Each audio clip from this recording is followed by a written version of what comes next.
So we are beginning the third story in Sipori Masiot. So first off, congratulations to us that we spent the past couple years, crazy to say, but it's true.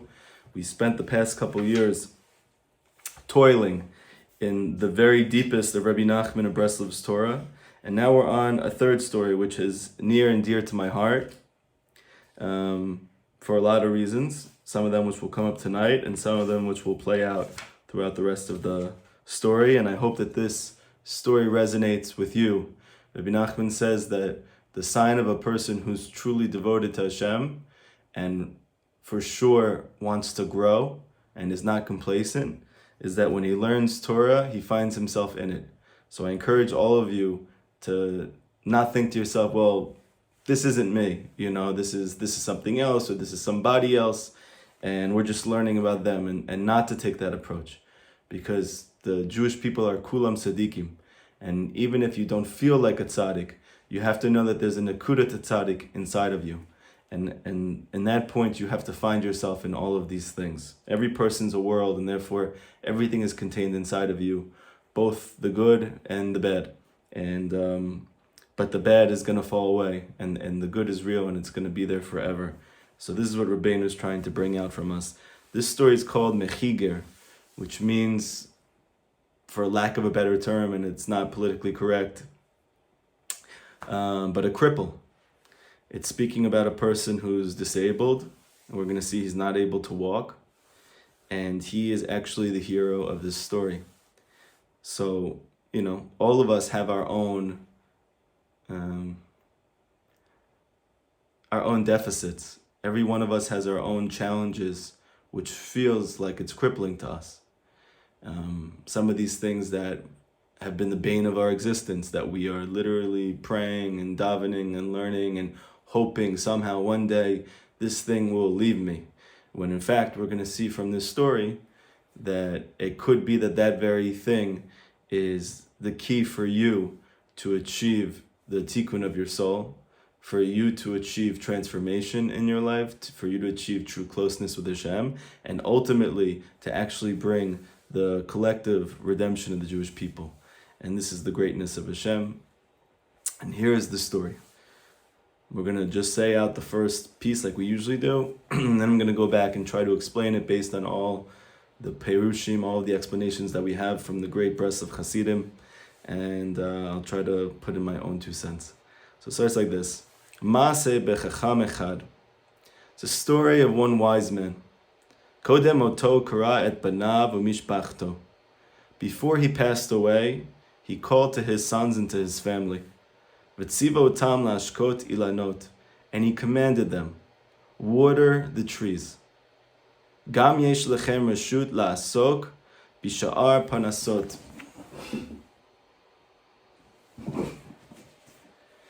Also, you have permission to be busy with the rest of livelihood, meaning whatever you need to do to sustain yourself, you have permission to do that as well. Aval bezeh, however, in this, tishtadlu lashkot ilanot. Your main occupation needs to be toiling to water these trees. Achar kach niftar chacham. Afterwards, the chacham, he passed away.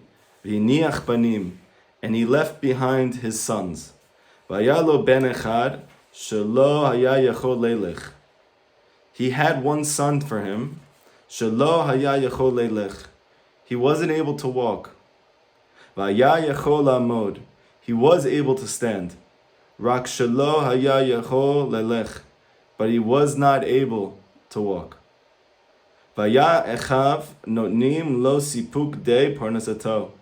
And his brothers, they were the ones who were supplying him with his livelihood, with his sustenance.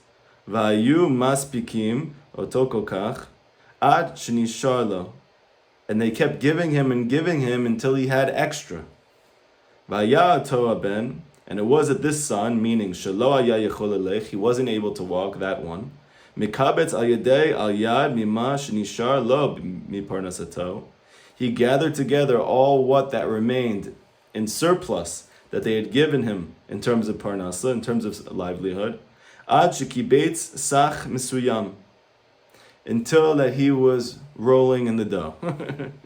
V'yishev atzmo, and he settled himself, meaning it's time for him to contemplate. He went into Hitbodedut. Lama li kabel haspaka mehem. Why is there for me to always be receiving my sustenance from others, even from my own brothers? Tov shatchil lasot ezer maso matan. It's better that I begin my own business. So he's crippled, but he's an entrepreneur, so he's very modern. Va'av she'eno yechol elech, and even that he's not able to walk. Ya'atz b'dato, he was taking advice within himself. Liskor lo agala, he's going to rent a wagon. V'ne'eman uvala agala, and he's going to hire a faithful driver to drive that wagon. V'yisai mahem liya psik, and he's going to bring with him a secretary.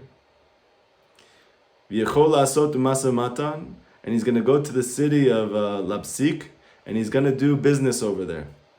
Af she'enu yechol le'elech, even though he's not able to walk.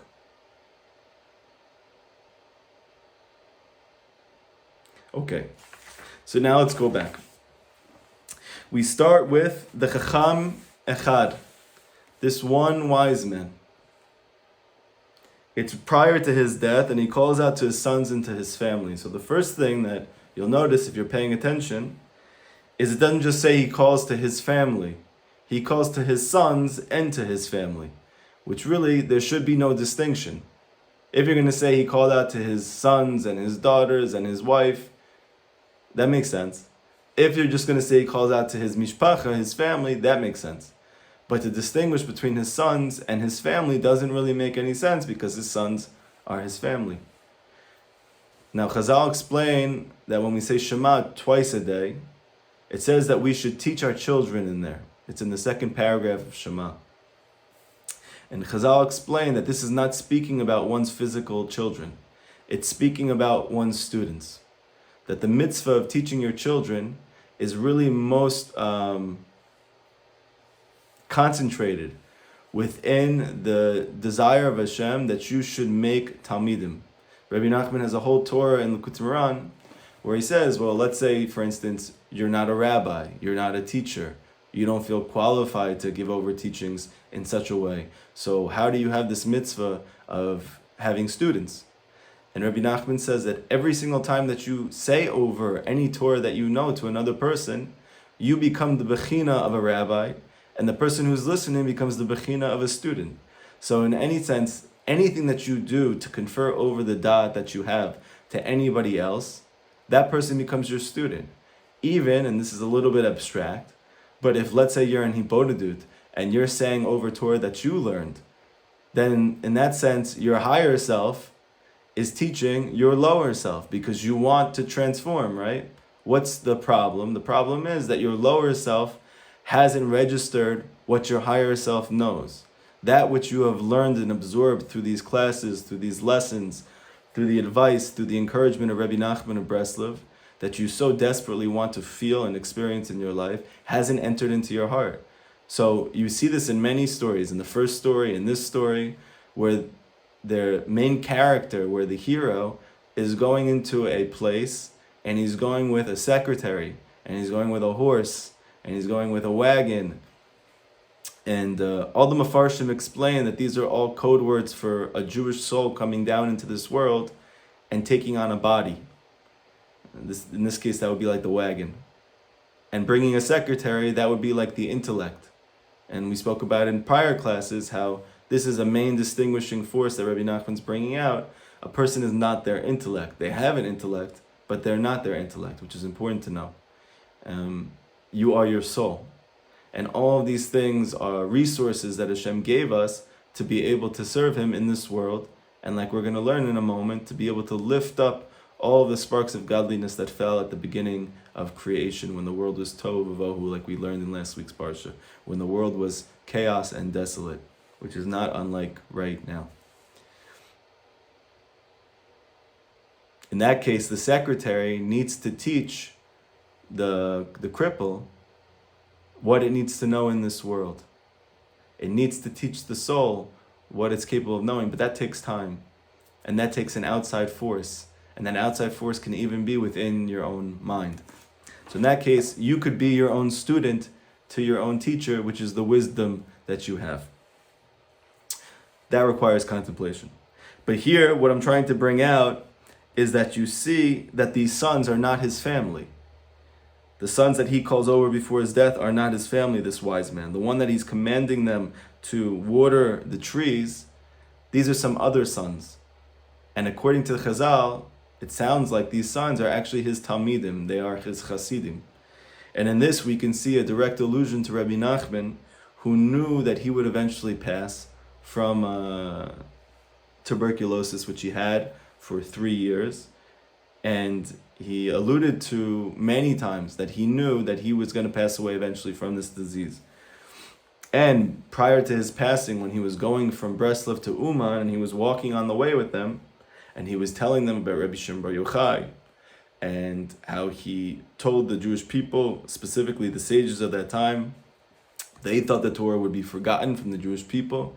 We would enter into such a state of exile and such a state of spiritual desolation that we would totally forget Hashem, and we wouldn't be able to access him or find him in our daily waking life. And comes the young Rashbi to this unbelievable sage from a very young age to come out and say that you're wrong. And the Jewish people will never forget the Torah, meaning that they will never forget Hashem. And despite how deep the exile goes, they will come out of all of it. And Rabbi Shimon Bar Yochai says, in merit of me, meaning that I am eventually going to write a book with my students called the Zohar. And through the merit of the Zohar, the Jewish people will be redeemed from exile. And they will not forget the Torah because it's a deeper light. Rabbi Nachman had a similar experience with his students, where he commanded them, like it's saying here, he commanded them, lahafit et hamayanot chutza, just like the Mashiach told the Baal Shem Tov in their very famous conversation, that the Baal Shem Tov encountered the Mashiach, and the Baal Shem Tov asked him, no, when are you coming? And the Mashiach said back to him, when your teachings go chutza, when you spread your teachings outward. And there's many understandings of that. One is outward, meaning simply to spread out your wisdom. The way that you conceive of the Torah, this is the conception of Torah that needs to go viral. But on top of that, chutza also means on the outskirts, meaning people who are not part of the normative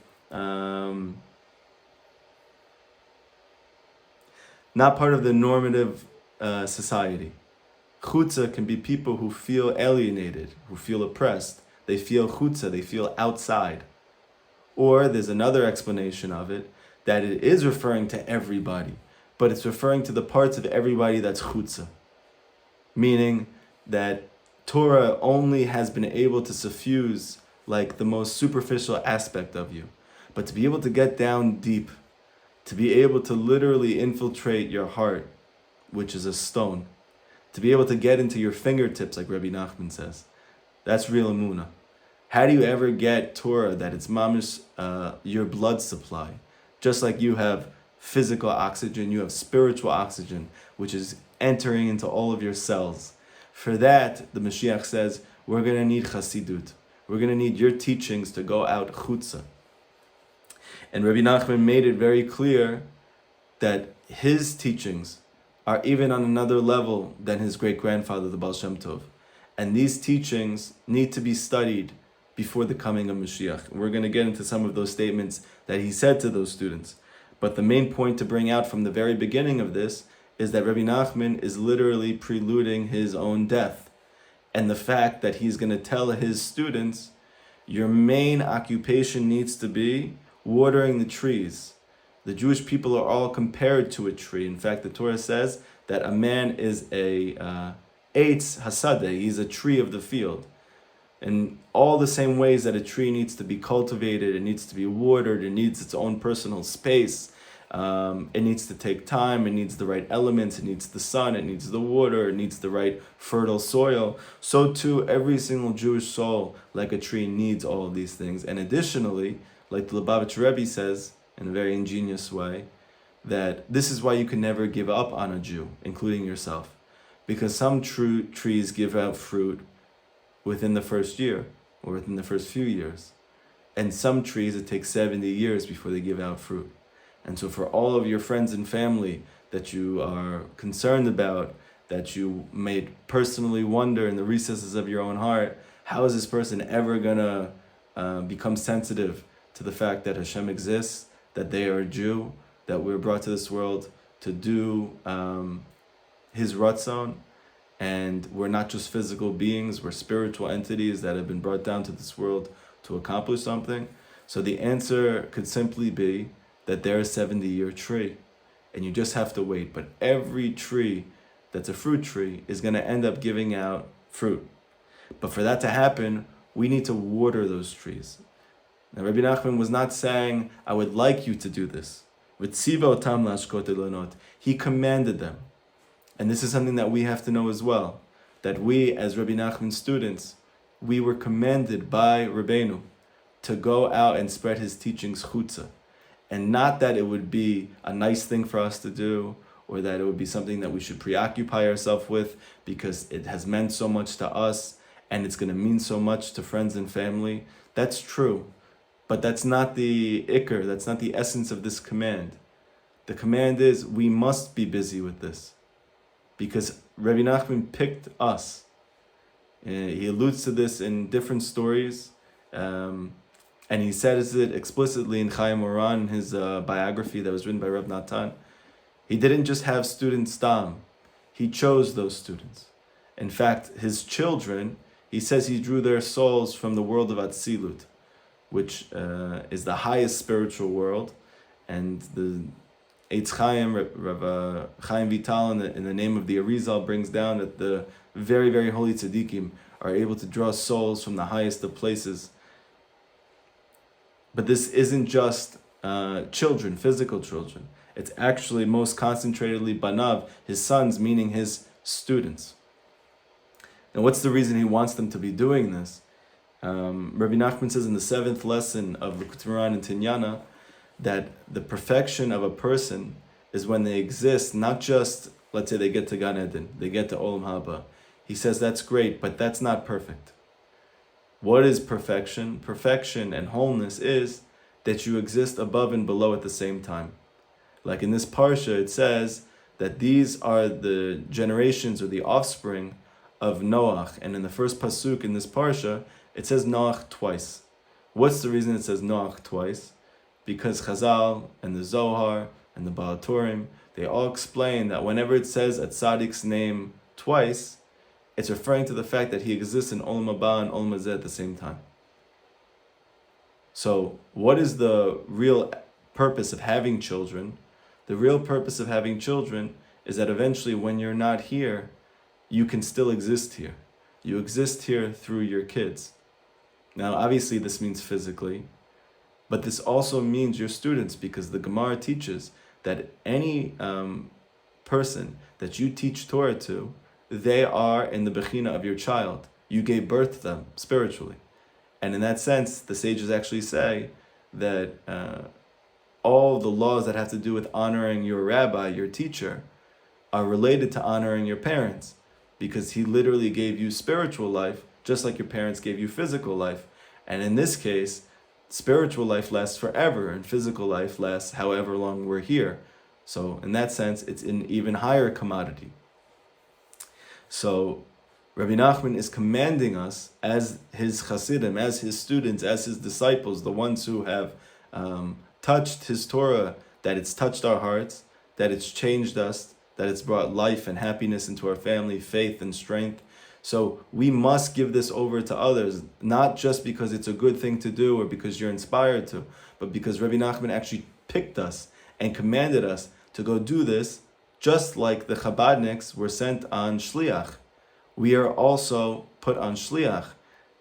We have been sent here to be messengers of the great Tzaddik. And why is that important to know, that we were commanded versus we were encouraged?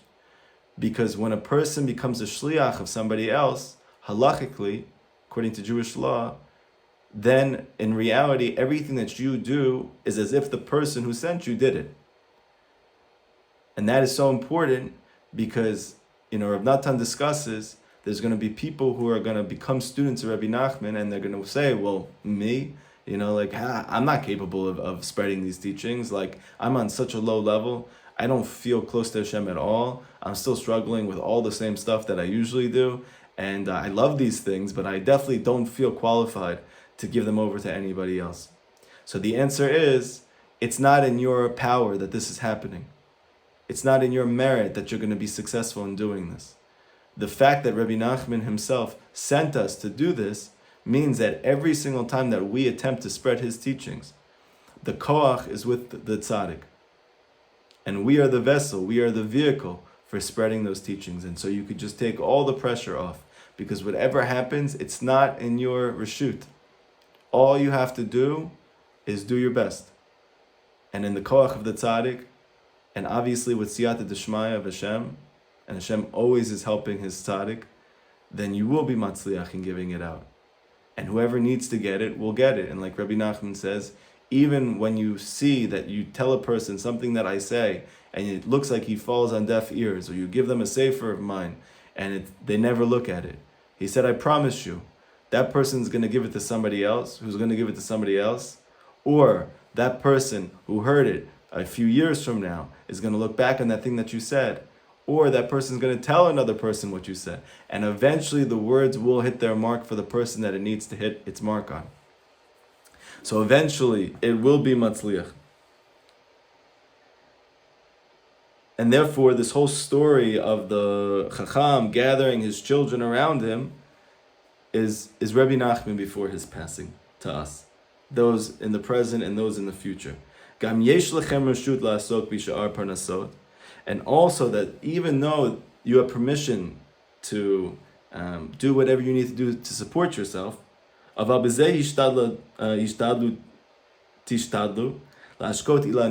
your main work, your main avoda needs to be in watering these trees. So on a simple level, what it means is that yes, you have to work, yes, you have to support yourself, yes, it's a mitzvah, but it should not be the locus of your existence. It should not be the main focal point of your existence. It should only be a means for you to be able to water the trees. And that means in whatever way you can. Rabbi Nachman says that a person who gives tzedakah to someone else to learn Torah or to teach Torah, that tzedakah is literally called the learning of Torah. You have been given the mitzvah of learning of Torah, of Talmud Torah. When you give charity to a person who is going to go give those teachings, so in effect, you're the one who gave them, because it's in your merit that it's happening, right? When you sponsor these classes, that same thing's happening. So all of these things, that there's many ways to water the trees. If you just tell your friends and family, hey guys, you got to check out these classes, or you send them something that you heard that resonated with you, that's also watering of the trees. It doesn't mean that you need to dress up a certain way and go get smicha, and it has nothing to do with that. Everyone in their own way is able to help water these trees, but these trees need to be watered. But the explanation that Rav Kivak's student gives is that Rabbi Nachman's saying that there's parnasa of learning Torah, which means there's basic meat and potatoes, like many people in the yeshiva system say. Like, Gemara and Shulchan Aruch, which is the code of Jewish law, and the oral Torah, these are the fundamentals. You need these fundamentals. And Rabbi Nachman is saying, it's true. This is your parnasa, this is your main livelihood. You need to spend a certain amount of time every day engaging in this, learning the fundamentals of Chazal, of our sages, that has been passed down since Moshe Rabbeinu. For sure, you need to sustain yourself on these things. But don't forget that the most important thing that you must do is water the trees. This is important to know, because it happens a lot of time that Rabbi Nachman will so inspire you that he'll inspire you to actually learn a lot more than you were learning before. Sometimes you could get so involved in that you actually make the main focus of your learning these things that are considered more normative, like learning Gemara and learning the Shulchan Aruch, which by Rabbi Nachman was vital. It was just as essentially important as it is for any other teacher, rabbi, tzaddik. But the main focus of your attention still needs to be on watering the trees. And Rabbi Nachman speaks about in the 14th Torah of Likutei Moharan that for Balei Tshuva and for Gerim, for future Jews who will eventually come back to Judaism, to Yiddishkeit, to mitzvah observance, or to converts who will eventually come back in the future, that only takes place through what's called Torah Chesed, which is not just normal Torah, but it's the Torah of love. This Torah of love penetrates the deepest, because love is able to break all boundaries, the Midrash says. And the Torah, is the Torah of the Tzaddik. So when you give over the Torah of the Tzaddik to others, that's called Torah of love. And that Torah of love is what waters the trees. It's just like, for instance, why are we also connected to Rabbi Nachman's teachings? Because yes, I'm learning the fundamentals, and I started doing tshuva a few years ago, 5 years ago, 10 years ago. I just started my conversion process, and I'm learning the basics, and it's very important. But I feel like something's missing. I feel like there's a part of me that's not being nourished. I feel like there's a part of me that's not being cultivated. And that's because your tree is not being watered. And the whole ikar, the whole essence of being connected to a tzaddik is that he waters your tree. He cultivates your tree. He is the Baal Hasadeh. He is the master of the field. And usually when we read that story in the 65th lesson of Likutei Moharan, we're thinking about us as being the ones wandering on the outside of the field. But perhaps after we're not wandering on the outside anymore, but we're actually on the field because Rabbeinu brought us onto the field, this field of actually living with Hashem, having Emunah. So now we can't just stop at that. We and the tzaddik are one. Through him, he is able to live in both worlds. He has wholeness through us. The more that we are learning his teachings and spreading them, then it's like he's here doing it. He's doing that through us. And that's why he told his students when he was passing, I have achieved and I will achieve, meaning through us.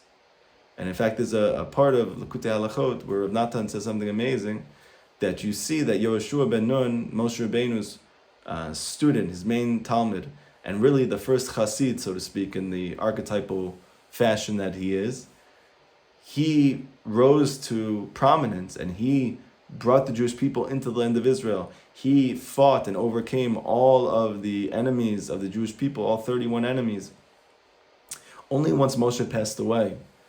And it wasn't just because, he was not in the limelight and now he is, that Moshe is gone, but on a soul level, there are certain things that you cannot do as long as your rabbi is still alive. And even, my rabbi, Rav Aaron Walken, his neshama should have an aliyah.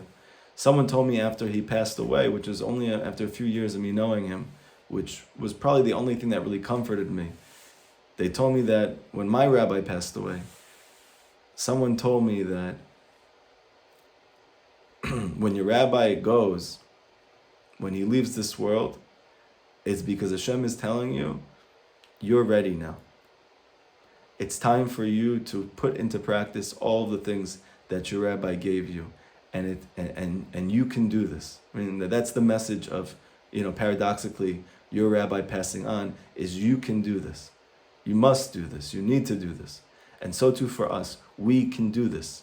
We can water the trees because Rabbeinu's up there doing it and we're down here doing it, and together, the tzaddik is whole.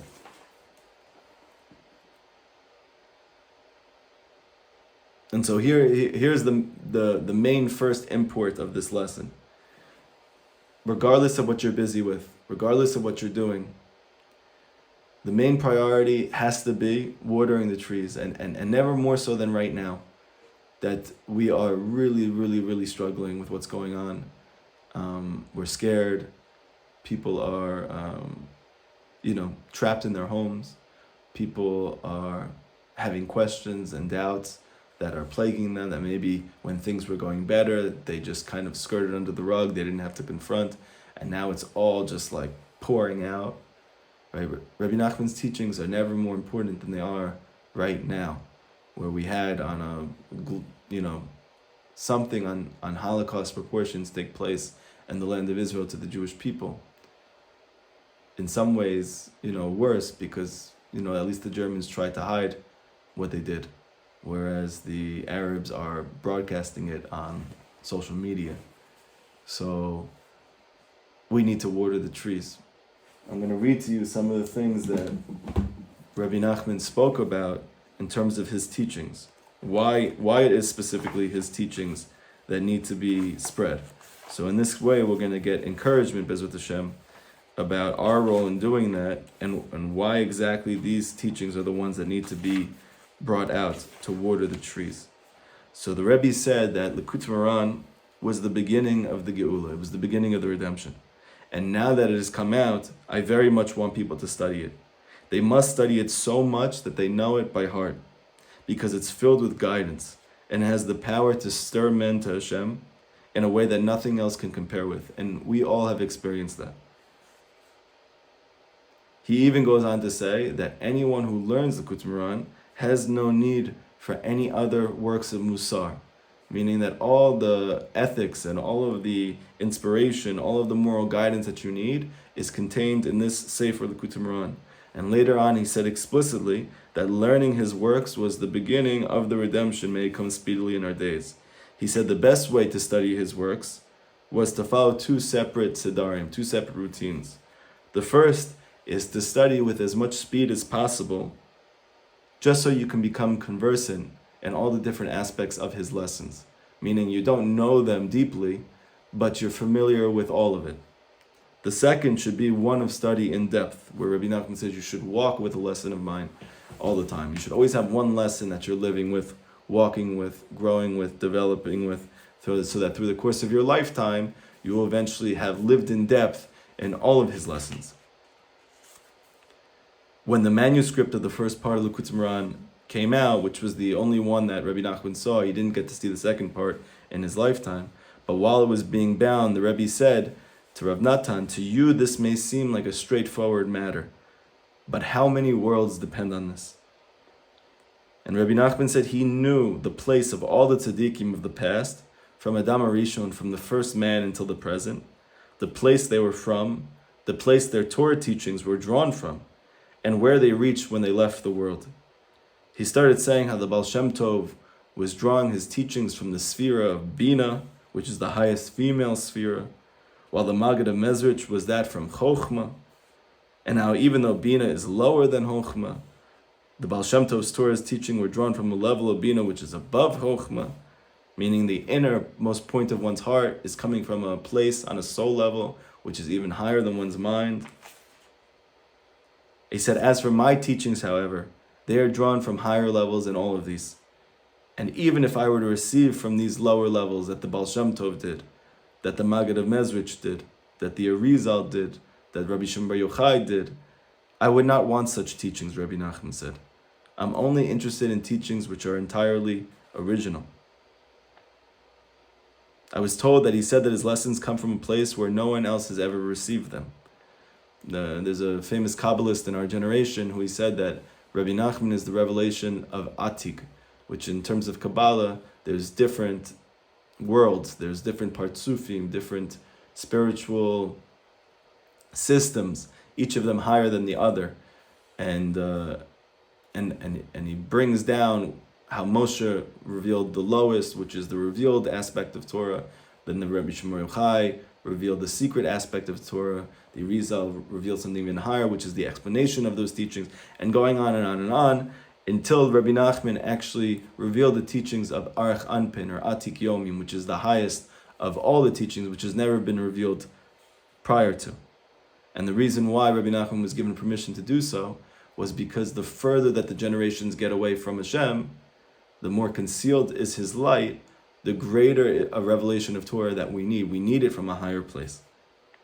And Rabbi Nachman once said, I heard him speaking proudly about the greatness of his own teachings, and he said, do I not know where I take them from? And from what he said, the way he said it, the implication was that he drew his Torah teachings from the highest, most exalted of places. I was told that in the period before I became close to him, Rav Natan speaking, he said he was longing for a follower, for a chassid, who would be both learned and gifted with the outstanding power of language. Then he would be able to explain the writings of the Arizal so clearly that even young people who know how to pick up a book and read could understand and be able to learn and understand all the writings of the Arizal. So one of the secrets of Likutei Moharan, one of the secrets of Rabbi Nachman's teachings, is that they're actually the precursor to understanding the Arizal's teachings. Right? I actually was in a Sephardi kollel in America when I was in Queens, and one of the rabbis there, who was the eldest statesman, he knew my affinity for Breslov and for Rabbi Nachman's teachings, and he told me that they call Likutei Moharan the like Kitzer Eitz Chaim, like it's the way that you can understand the teachings of the Ari. Now, why did Rabbi Nachman want that everybody should understand the teachings of the Arizal? They should become open and explicit to you, because the Zohar says that when it will be time near, when it will be near the time for the coming of the Mashiach, even children will discover great depths and wisdom. Meaning that the secrets of Torah would become most explicit even to people who were furthest, because children can mean physical children, but children can also mean people who are not developed yet spiritually. They're children in that sense.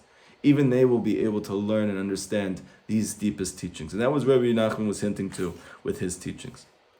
He once spoke up about the achievements of the Baal Shem Tov and some other tzaddikim. He said they undoubtedly succeeded in improving the world. However, after they left this world, the effects of their work did not endure. The illumination and arousal they evoked in their students did not endure to succeeding generations. What was needed, he said, was to achieve something that would last forever. On another occasion, he spoke in a similar vein, saying it was necessary to leave students who would have students of their own, and they in turn would have their students, and so on. And this way, the trees would continue to be watered from generation to generation. The following morning, Rav Natan said, I went with him on a journey. And Rabbi Nachman said, yesterday we laid out our merchandise and we put it in order. Thank God it was very good merchandise indeed. How excellent it would be if this shop had a first-class assistant who could arrange all the stock tidily, folding each piece and putting it in its right place with the edge facing outwards, just like professional shop assistants do.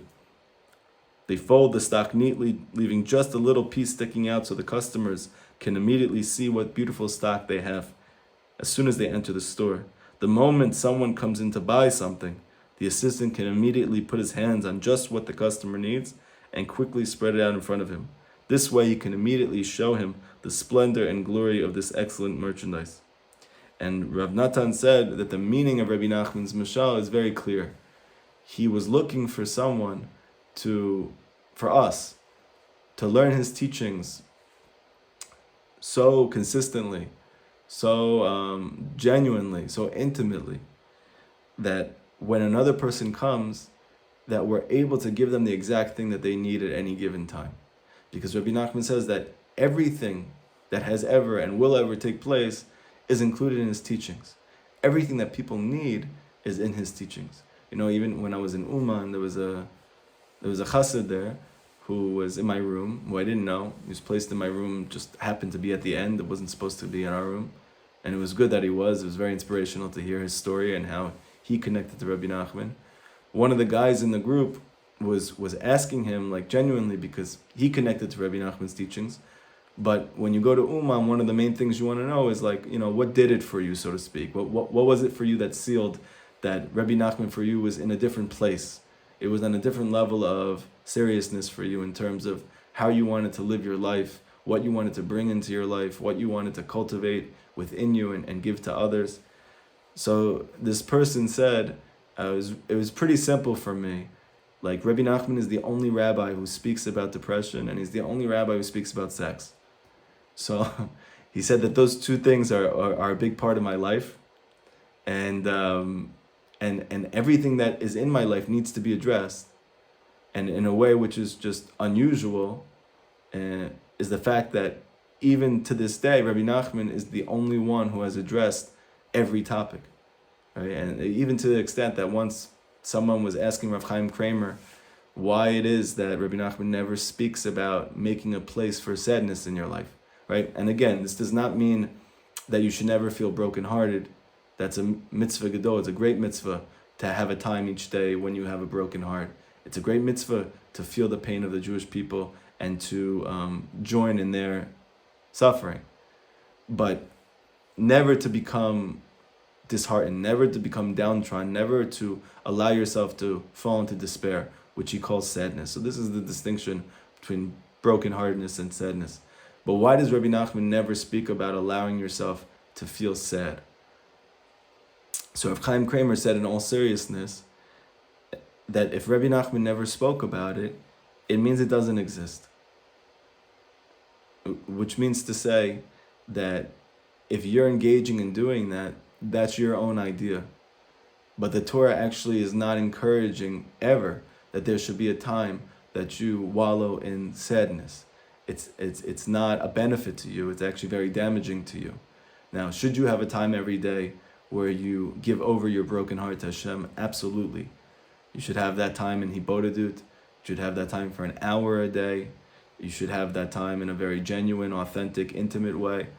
But for the rest of the day, you should do your very best to be happy and to live with faith and to live with trust, to feel connected to Hashem, to let His teachings give you life force. And you should be the happiest person in the world. You should be the one that people turn to and they receive joy and strength from just seeing the light that's emanating from your face, from your heart. So everything is in Rabbi Nachman's teachings. This is the reason why, sometimes people will get into Rabbi Nachman's teachings, they'll read a few lessons, maybe they spend like a year on it, and then they get stir crazy because they feel like, well, I haven't changed yet, I haven't grown yet, I feel like it hasn't happened for me, I feel like I'm not making progress. And I just I pray for everybody and I encourage them, just get through the whole thing, right? You don't have to know it in depth, but just go through all of it. Take your time with it. Don't overwhelm yourself. Slowly, but go through the whole thing, because the Torah is like an organism. It's like a full person.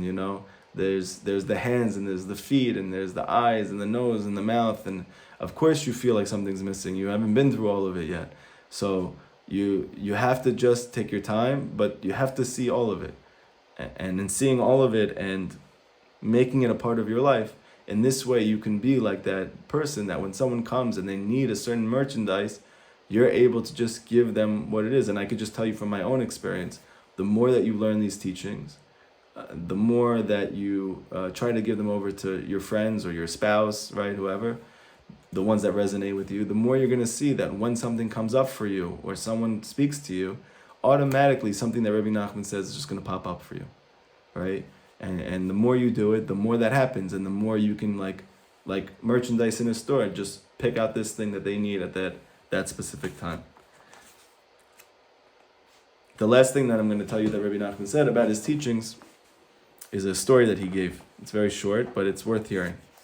The Rebbe once told a story to explain why he revealed so many remarkable teachings and stories and shared so many of his thoughts with us, even though it did not yet seem possible that his words could achieve their purpose at that time.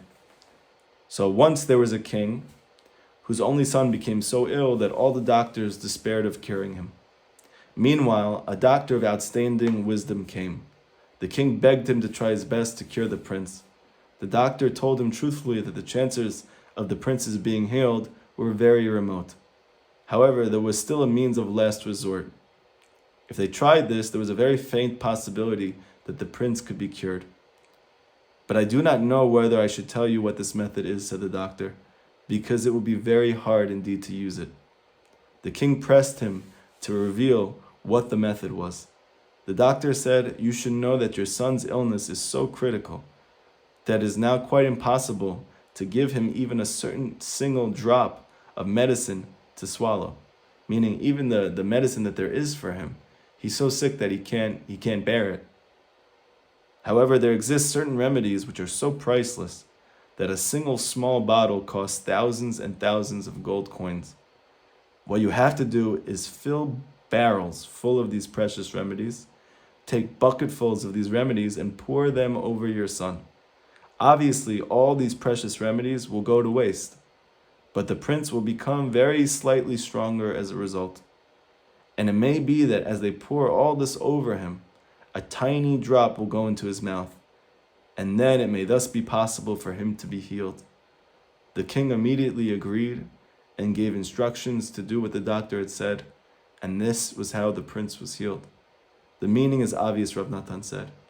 It's precisely because we are so crushed by our sickness, the sickness of the soul, that the tzaddik, the faithful doctor, is forced to pour such priceless remedies over us, even though it would seem that virtually all of them are going to waste. Nevertheless, the sweet scent is absorbed, and in the fullness of time, it may be that we will be able to let a drop penetrate our mouths and our inner being. Then there will be some hope for us to be healed physically and spiritually. So, this is the task, to water the trees. But interestingly, he left behind these sons. He had one specific son who we're learning that Rabbi Nachman had one student who he's choosing who's actually handicapped. He's disabled. He's crippled. He's not able to walk. But he's able to stand. Only that he's not able to walk. And he's receiving his livelihood from his brothers because it doesn't seem like he's able to support himself. And eventually he decides that he has received enough from them to start his own business. So the commentaries, Rav Ari Kaplan explains that this soul is referring to King David, which is the soul of Mashiach. And when it's speaking about the fact that he's crippled, it says that King David sat before Hashem. This whole story, Rabbi Nachman explains, is based on the first parak of Tehillim, King David's first Hibodedut. And there he says, Ashrei to the person who doesn't stand with negative influences, who doesn't walk with them, who doesn't mingle with them. He is sitting with the Torah of Hashem day and night. Okay? Now, this explanation of Rav Kivak's student, he says an unbelievable perush, which I never heard before, which is very illuminating for us. The reason it seems like King David is saying that is that he's telling you, actively choose not to be with people, not to stand with them, not to walk with them, people who are going to be resistant in your life, people who are going to be minagid, people who are going to be oppositional for you in terms of your spiritual growth. Don't spend time with them. Don't connect with them. Don't engage with them. Right? Do what you need to do. However, Rav Kivak's student says that the secret of this story, and what we're going to learn, is that he can't walk. It's actually those forces around him, and he has so many of them because he is such a great soul. And we know that the greater a person's soul, the greater is his Yetzer Hara, the greater are his oppositional forces in consonance with his own soul. He needs something, an equal opposite force. You have a thesis and you have an antithesis. So King David, who's the soul of Mashiach, he is the greatest soul. And as a result of that, he needs the greatest antithesis. And in that case, the klipot, the forces of evil, the forces of negativity that are in the world and within a person's soul, they are greatest within him. And as a result of that, he simply can't function normally because he is constantly being besieged by these forces. And in that sense, that's why King David is saying he's not able to walk, or he's not able to stand, he's not able to move. It's not because he's giving advice, it's because he's saying that he simply can't do it. He's not able to function normally because of all these forces around him. So what does he do? He sits with the Torah day and night. Meaning this is his response to his plight. Not that he's telling you this is how you should live your life, but for him personally, he was not able to do anything else. He had no other recourse besides sitting with the Torah day and night, conversing with Hashem all the time, because he was dysfunctional. He wasn't capable of walking. He wasn't capable of moving. And we know that in the spiritual worlds, there's no such thing as walking. There's only staying in place, because this is the world of development. That's why it says that malachim are standing. It never says that they're moving, because there's no development, there's no change, there's no progression in the spiritual world. It's only down here that we progress. So, How to say that King David is sitting before Hashem? Because speaking about his neshama before it comes down into this world.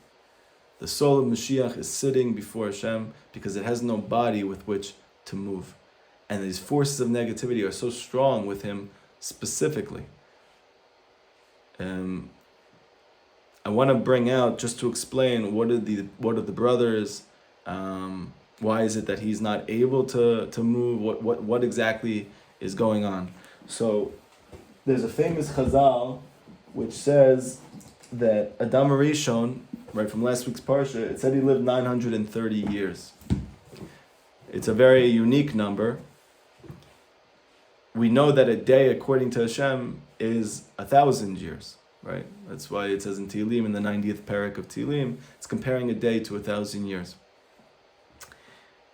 And Hashem told Adam, the day that he eats from this tree, that he would pass away. So the day, meaning 1,000 years.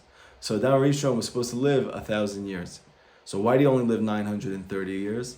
So I'm going to start by reading the Zohar. The Zohar begins by quoting Chazal, and then it goes to explain the secret of King David, his soul, his reincarnations. It's very fascinating. This is from Parshat Vayishlach, and this is what it says.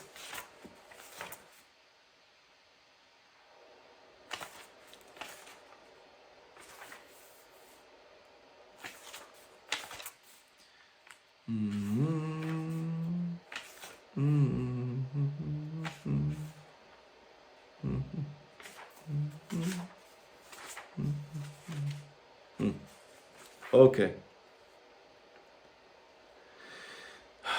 Rabbi Shimon ben Yochai said, Ha itmar de David Malka, ad lo hava lo havo le chaim klal.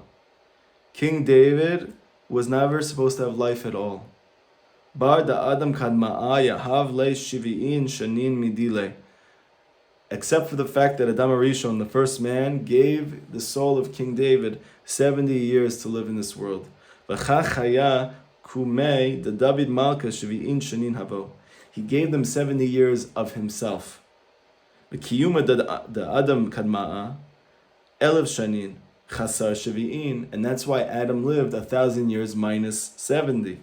Ish takachu b'chanei elev shanin kad me'er Adam Arishon v'David Malka. Because if you take the life of Adam Arishon, which is 930 years, you take the life of King David, which was 70 years, you get 1,000 years exactly. Patach v'amar, he brings the pasuk from Tehillim, Chaim sha'ami mecha, you asked for life. Natata lo, you gave it to him. Orech yamim, length of days, le'olam va'ed, forever. Chaim sha'ami mecha, life he asked from you. Da David Malka, this is King David. Da hakad barakut shabrichu ginta de Eden, because when Hashem created the Garden of Eden, atil bei nishmata de David Malka, he released the soul of King David in that garden. V'istakal bei, and he gazed at it. V'chame de le'chayim midile klum, saw that it had no life of its own. V'kayma kamei kol yoma, and established for it all of its days.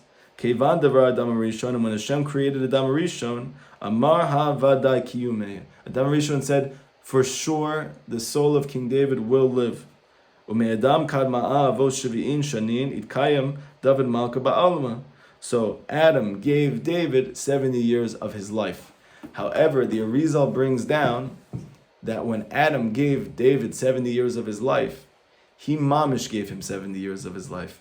Meaning to say that the primary Gilgul, soul reincarnation of Adam is King David. King David was sent to this world as the primary tikkun for the soul of Adam Arishon. This is actually alluded to in the name Adam itself, where the name Adam, according to Kabbalah, is 3 letters, right? It's an Aleph, it's a Dalet, and a Mem. The Aleph is represented by the first part, the first reincarnation of Adam, which is Adam, which starts with an Aleph. The second primary reincarnation of Adam is David, which is the Dalet. And then the final reincarnation of Adam is the Mem, which is Mashiach. And in that sense, you have these 3 primary incarnations of the soul of Adam Rishon. So when he gave him 70 years of his life, he mamish gave him 70 years, meaning he really did live 1,000 years. First 930 of them were as Adam, and the second 70 of them were as David. Okay, so this is the first import of this Zohar. Then comes out something very fascinating, and this is related to our story right now. Tu avahan shavaku le mecheyehon kol chad v'chad. Even our ancestors, our avot, that gave birth to us, our spiritual antecedents, they also gave of their life to King David. Avraham shavakle, Avraham gave him. V'chein Yaakov v'Yosef, Yaakov also gave David, and Yosef also gave David life. Yitzchak lo shavakle klum, Yitzchak didn't give him any life. Begin the David Malka Mesitra da Ka'ata, because David's soul came from the same place as Yitzchak's soul. V'dai Avraham shavakle chamash shanin. Avraham gave David 5 years. Dahavale yikayim mea utmanin shanin. Because Avraham was supposed to live 180 years. B'kayim mea v'shavi'im v'chamesh shanin chaserin chamesh. However, the Torah records that he only lived 175 years. So now we know why. Why did Avraham, who was supposed to live 180 years, only live 175? Because he gave 5 to David. Yaakov avale dikayma ba'ama kiyom Avraham, and Yaakov was supposed to live as long as his grandfather Avraham. However, lo kayam ela mea v'arba'in v'sheva shanin. Yaakov only lived 147 years. Chaserin tamanyin ve'esrin. So we see from this he lived 28 years less than his grandfather. Ishtakachu da Avraham v'Yaakov shavaku le mechayehon talatin utalat shanin. So where did those 28 years go? They were actually given to David. Yaakov gave David 28 years of his own life. That's why he didn't live as long as his grandfather Avraham. So together between Avraham and Yaakov, how many years is that? We're up to 33 years. But that's still missing 37 years because David lived 70. Comes Yosef HaTzadik, Ikayim Meya ve'Eser Shanin. He only lived 110 years.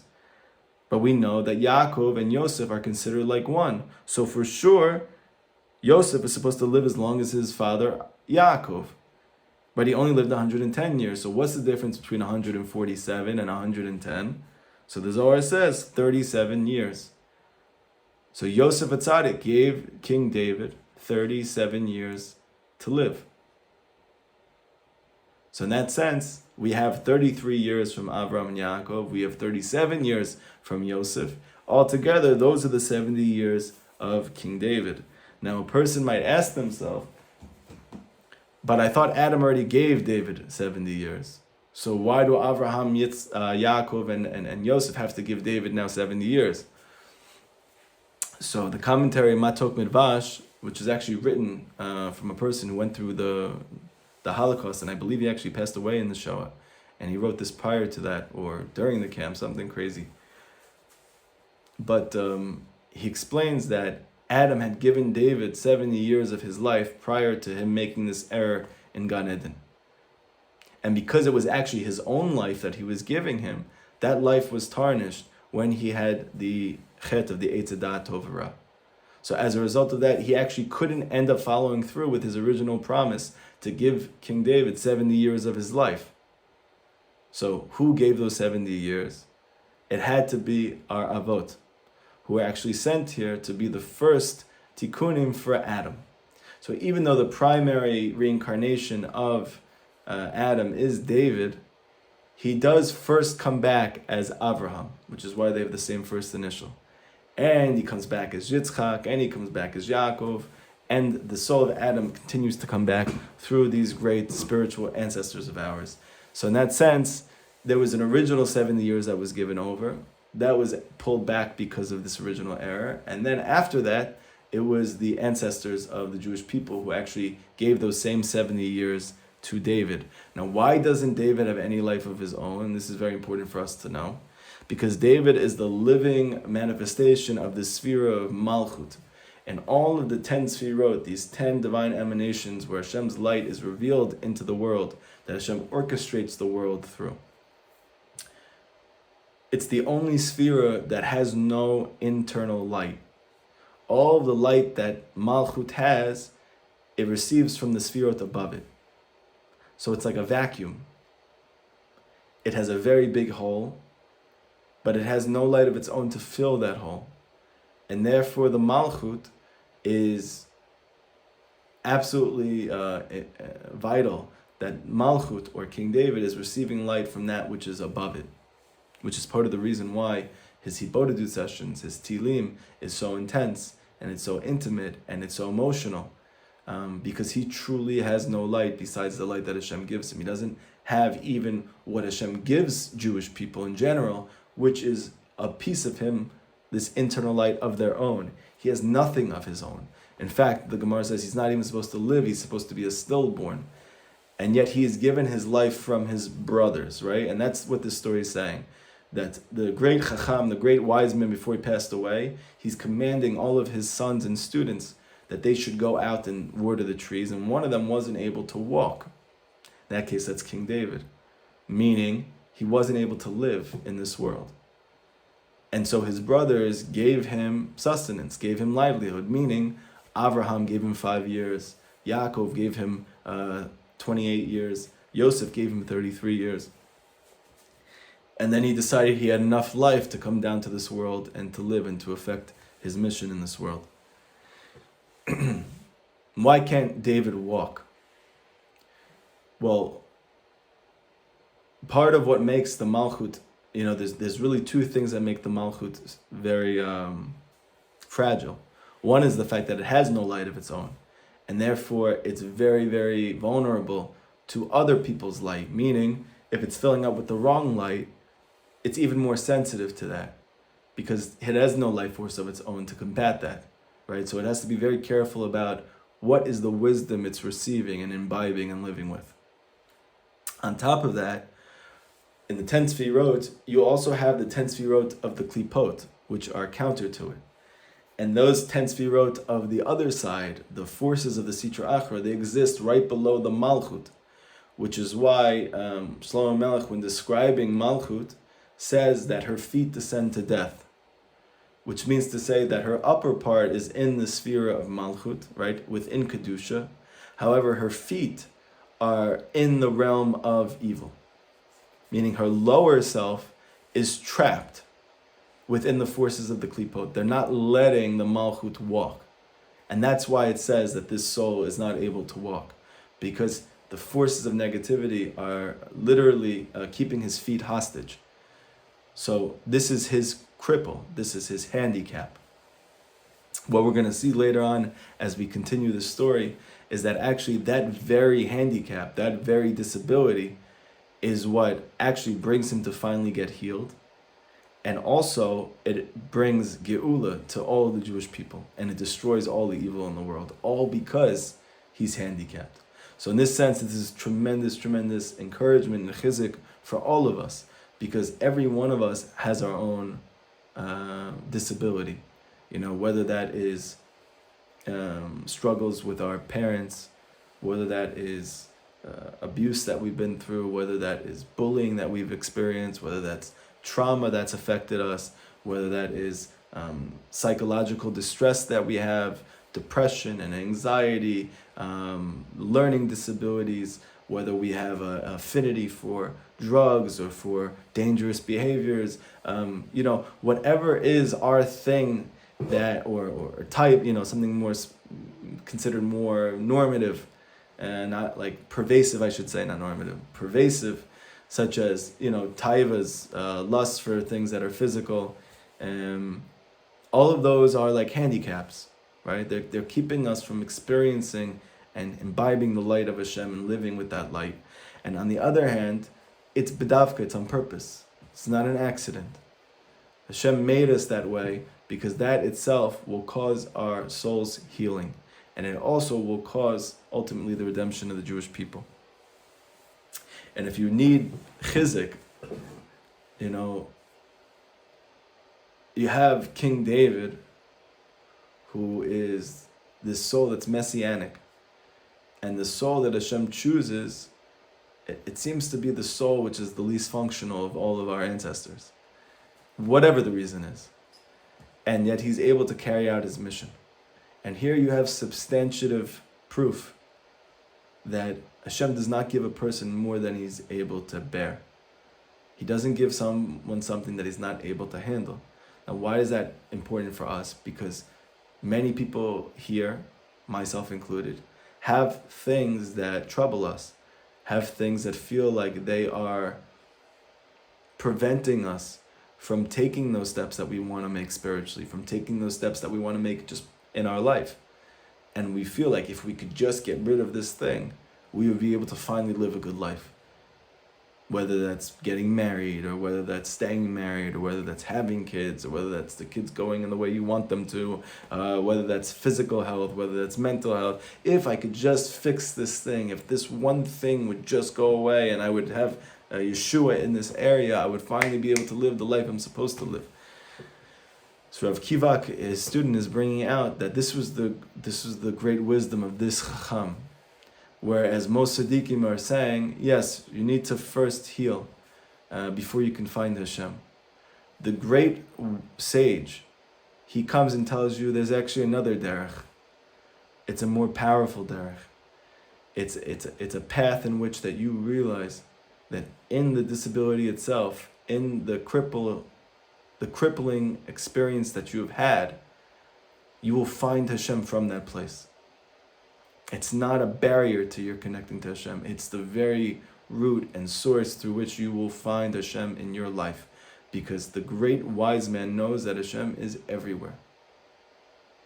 There's no place that he's not. And it's the tools and it's the advice and it's the encouragement of the tzaddik to help you to find Hashem from the very place that you're in. And what we're going to find is that this handicap of King David, of the soul of Mashiach, this disability that he has, is what's going to cause him to bring the Geula. It's what's going to cause him to bring the redemption. I also want to bring out one more thing, that Rabbi Nachman says that when Mashiach comes, I'll tell you the words itself. This is what he says. How will he affect the redemption? Obviously, right, whenever we go through war, whenever we go through some big trial nationally, as a people, you know, the Ruach of Mashiach is hovering even higher, right? It's even stronger, and we're just waiting for his coming. So what is it that he's going to do, that he's going to bring an end to all of this darkness?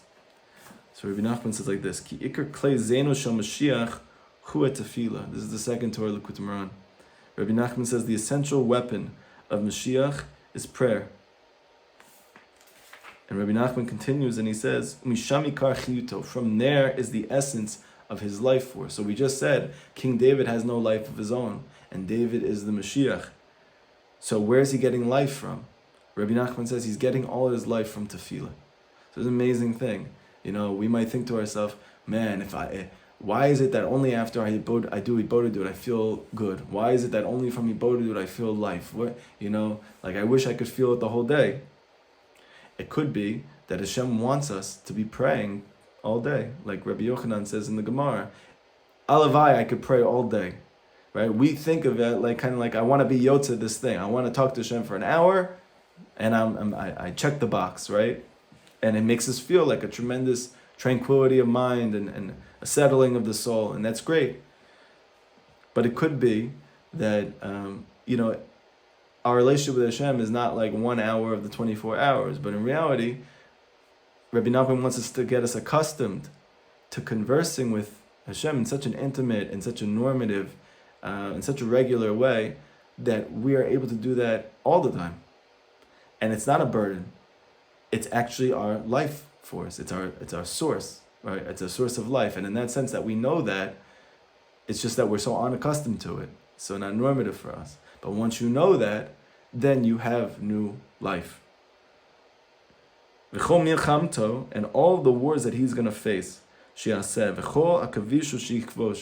all of these conquerings that the Mashiach is going to conquering, it's all coming from there, meaning coming from tefillah. That is his ikar klizeno. This is the essence of his weapon with which he is going to bring the Geula. So too for us. The same weapon that the Mashiach has is the same weapon that each of us has. This is our very life force. And on the side that we feel a little bit like King David, like we have no life of our own, that we feel that we are constantly being besieged by forces inside of us, by forces outside of us, and we don't feel like we can walk. So what's the answer? What can you do when you can't walk? You can talk. And I'm not trying to be cute. It could be that the very reason why you're so dysfunctional is because the whole reason you were brought to this world was to pray. The main thing that we need now is prayer. Now, if you're able to walk, you don't need to pray. Rabbi Nachman says in Likutei Moharan, how does a person know he comes from the house of King David? How do I know I come from that seed? He says, if when you go to do hibodedut, it's very easy for you to cry. If it's very easy for you to cry and to reach that place in a natural way, so you can know that you're from the house of King David. Amazing thing. He's receiving all of his life force from that very place, that place of tefillah. That is how he's able to live 70 years, even though he has no life of his own. Bezrat Hashem, we'll find out from the next class, that he is going to be barraged by gazlanim, by thieves. They're going to accost him. He's going to face terrorism, okay? And we're going to see how he responds and what happens from there, because that's where everything changes. It actually comes from that. It actually comes from his own error that he makes, which again is going to be chizik for us, that the mistakes that we make are ultimately will not be the demise of us, but in fact the mistake itself will and could be the cause of us actually eventually transforming in the way that we so want to. And to end, I just want to give a chizuk to everybody who lives in the land of Israel and everybody at large who's dealing with any type of milchama, any type of war. I just want to read you the words of Rabbi Nachman. This was a conversation that he gave over in Sichot Aran. It's very short, and then with that we'll end the class. And I guess what I would ask everyone here is take this next week before our next class, Bezrat Hashem, to really think about where do you find yourself in this story. If I were to be that person, the student of the tzaddik, the cripple, how could I potentially see that this handicap has actually enabled me somewhere else in my life, and specifically in the area of prayer? And if I'm able to have a paradigm shift and think about, well, maybe I'm thinking about this all wrong. Like, why do I need Hashem so much? Why do I constantly feel so vulnerable to life? And why do I feel so dysfunctional? Why can't I be like anybody else? Whatever it seems like. And to flip it and to understand that maybe I'm sent for such an important reason. I have to pray. I was brought to this world to pray. Pray is what brings Geula. Pray is what lets the Jewish people win wars. Prayer is what brings the redemption to Klal Yisrael. So someone has to do it, right? What's going to cause them to do it? We see from here that the main impetus for prayer is war. And it's not always a physical war going on, but there's always a spiritual war going on. And what's the answer? The answer is tefillah. So, Baruch Hashem, that I have this ability. Because if not for this, would I spend so much time doing hibodedut? Would I spend so much time learning? Would I spend all this time trying to connect to other students of Rabbi Nachman? Would I spend so much time trying to connect to the tzaddik? Probably not. So in that sense, it's actually my superpower. I'm just haven't looked at it the right way. But now we're going to try to conceive of it in a new way. So just take this week to reframe your struggles in your life and ask yourself, are those struggles the very reason why you feel close to Hashem now? Are those very struggles the thing that have prompted and pushed you to actually develop a more intimate, genuine relationship with the creator of the world? With that, I'm going to tell you a sikha that Rabbi Nachman said to give chizik to all of us. This is the 120th conversation piece that was recorded of Rabbi Nachman. He said, Anav Amar, he spoke up and he said, Chizku va'amsu ko hamachalim hamichilim la'Hashem. It's a pasuk in Tehillim, Lamed Aleph. It says, be strong and be bold, or strong and encourage yourself. All of those who are hoping to Hashem. Ko machalim daika. Rabbi Nachman says, all those who hope to Hashem specifically, to those people you must be strong. Afilu im eincham zochin l'shum kedusha v'avoda chas v'shalom.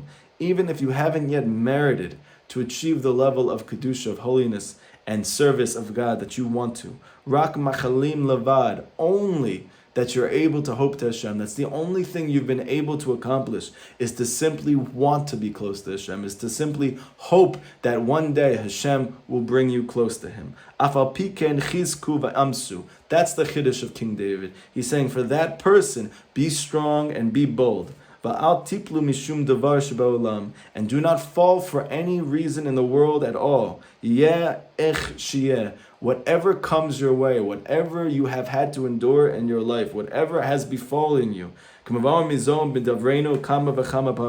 like is brought many times in the teachings of Rabbeinu, and all the more so mizeh,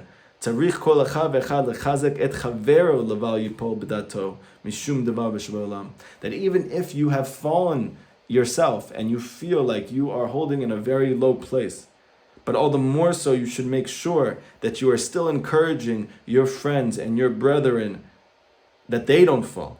Even if you know that you are how you are.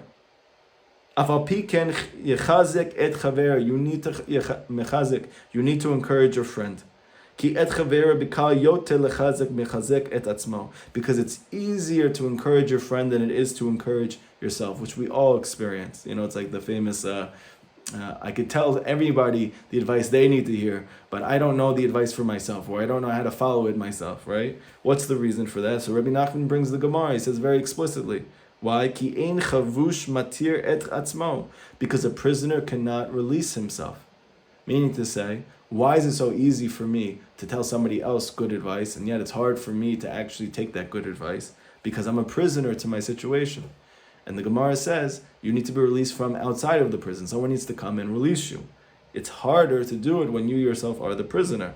So in that case, when I'm giving chizik to my friend, I actually, we're going to see in a moment, not only can I help him get out, even though I am how I am, that I can actually receive chizik from the chizik I give others.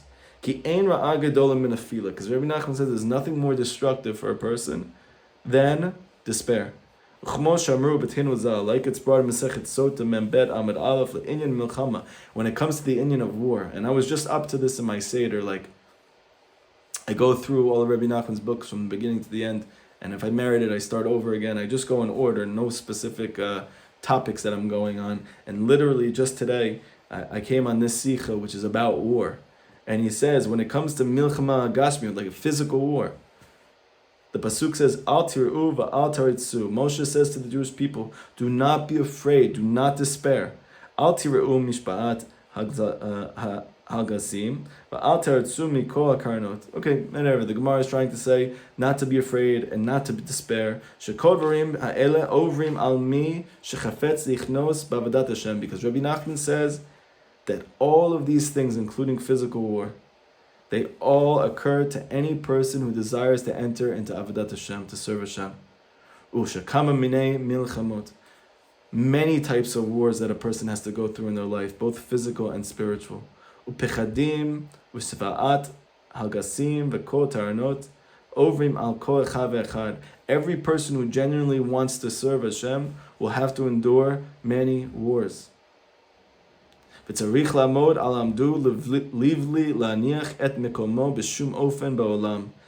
needs to stand on his square. He needs to stand on his place and not be moved from his place for any reason in the world. And he should hope for redemption, for salvation. Tamid, always.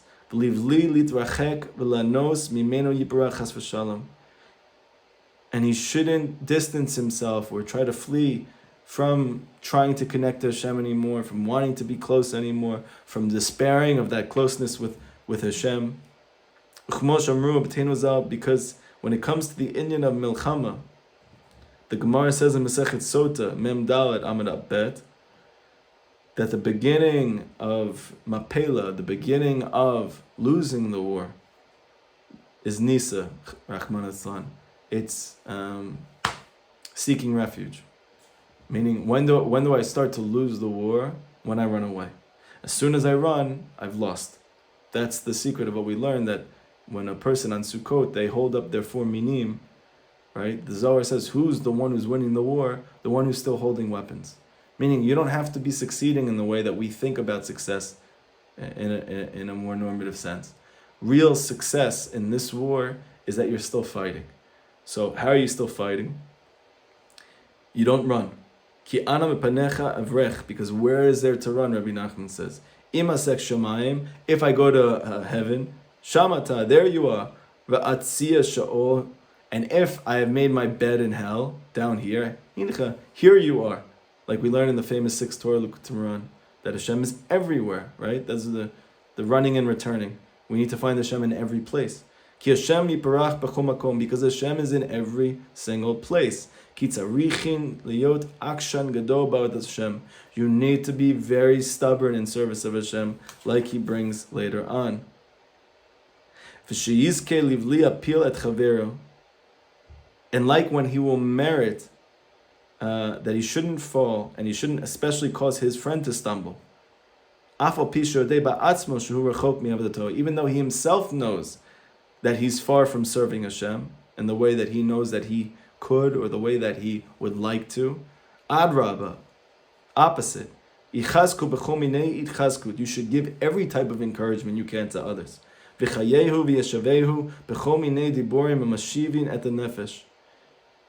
And you should enliven your friend, and you should settle your friend with all types of words which settle the soul. And through this specifically,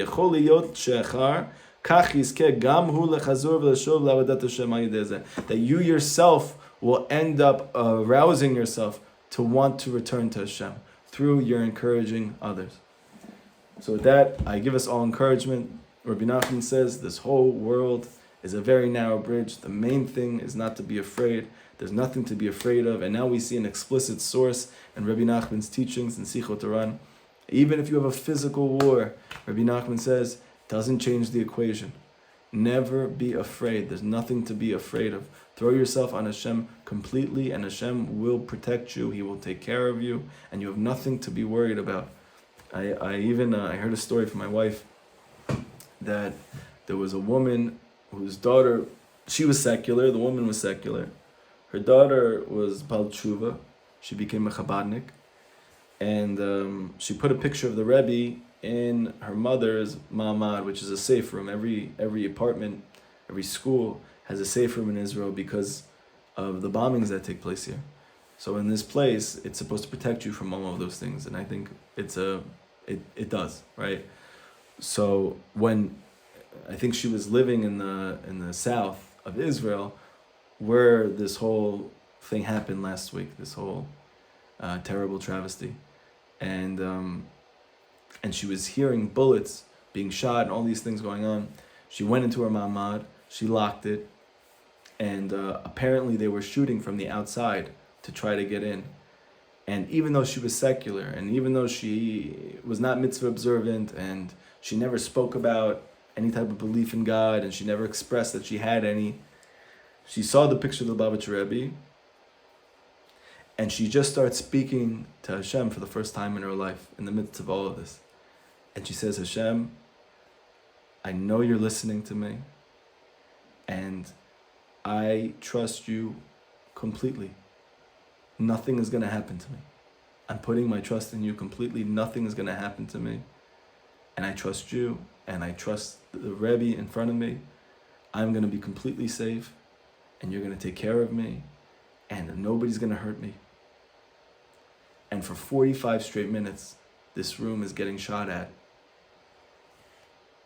And she wasn't affected.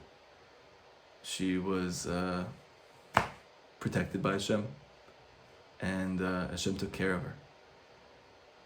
And obviously, where did that faith come from? She spoke, she prayed, right? And this is the lesson that Rabbi Nachman's giving us, even in this crazy situation, that chas v'chalila, that you are in a room and you have little terrorists who are trying to kill you, and not just kill you, but the worst things you can possibly imagine, fathom, that you shouldn't fathom, but Just throw yourself on Hashem completely, and Hashem will take care of you. I hope you have an amazing week, a peaceful week. I hope that this war ends. I hope the Mashiach comes. I hope the redemption begins. And I hope, B'ezras Hashem, we should all have solace and consolation for any heartache that we've experienced this week and any heartache that we've experienced in our life. And we get to experience everything flip for the ultimate good, like Rabbi Nachman says. Everyone have an amazing week.